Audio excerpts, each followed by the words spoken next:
Hey, welcome to the riverside. This is Avett's story about the deer. There's an animal around the riverside that's bigger than most of the others, and yet when they see me, they run. Last evening, we were walking toward the airfield behind the house when I noticed Whitaker freeze like he does when he knows there's an animal in the area. He started scanning the trail ahead of us, and since I've seen him do this so many times, I knew he was going to bark and run just as he started running. I had no idea what kind of animal it was, so when he took off, I gave a yelp and started screaming, "Make way for the interpreter!" We bolted for about 15 meters when Whitaker stopped and we heard a rumbling sound.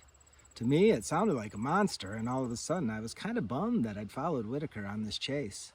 The monster made another noise and I was ready to go back to see what Mama and Jig were doing, but Whitaker just stood there listening.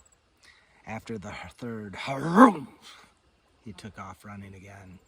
That's when I saw a big white tail make its hop, and I knew it was safe to run after these deer.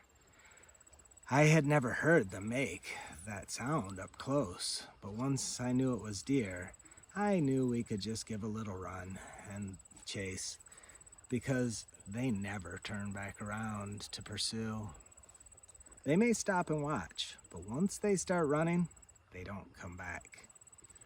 One of the best things about chasing them is that they leave their scent all over the place as they are scattering. I think my favorite thing about when we see deer is that we can run all over where they'd been, and their scent is so strong it's almost as if they're still there. Only they're not, which is even better. Well, since we came across the deer early on in the walk, I chased them in the direction we were walking. We managed to stir them up another 2 times during our walk. We caught up with them on the other side of the runway as we got close to the sand pit. Then they took off toward the meadow, which is usually where we turn around to head back home. Sure enough, when we got to the meadow, they were way off in the distance, and since we turned around, they kept eating their grass. That's one of the funny things about deer.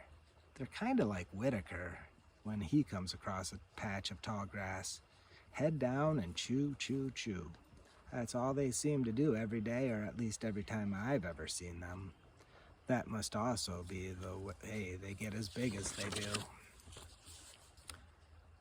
It makes me feel powerful that the biggest animal I've ever seen is scared of me.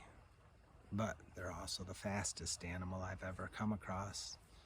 I've tried to talk to the deer a couple times, but they are never in the mood to chat. And now that I know they make such a ferocious sound when you get close to them, I'm not even sure I want to talk to them anymore. But I love to watch them run.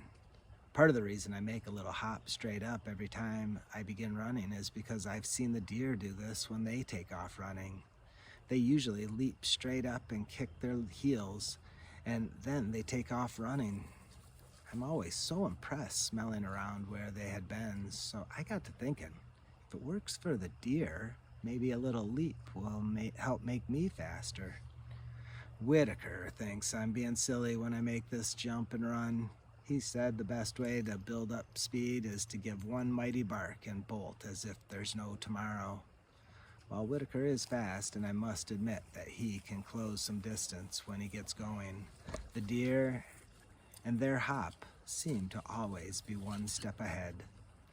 Therefore, I'll keep doing my hop and go no matter what Whitaker says. The sun had just begun to set as we turned around and headed back toward the house, and it was starting to get dark. Just as we were ready to cross the runway again, Mama said, "Look over there." When I looked in the direction she was indicating, I expected to see an animal, but there was nothing there. Then I heard Jig say that it was a strawberry moon, and I figured out they were talking about the full moon that was rising in the east. It was so big, and I couldn't believe it was the moon. It was pretty dark by the time we got back to the wood line and stepped under the canopy of trees. Once we were in the woods, it was dark, and I was glad we had our glow collars on. I could see Whitaker up ahead, and he was paused like he sensed something. Just then I heard another one of those but this time I knew it was a deer making that noise. In the pitch blackness, the sound was even scarier. I don't like leaving the trail at night. But then I saw Whitaker's glow collar take off running, and I decided I'd give a half-hearted effort in the chase. I ran along the path for a bit and smelled where they'd been, but I really didn't have any desire to go see what these deer were doing.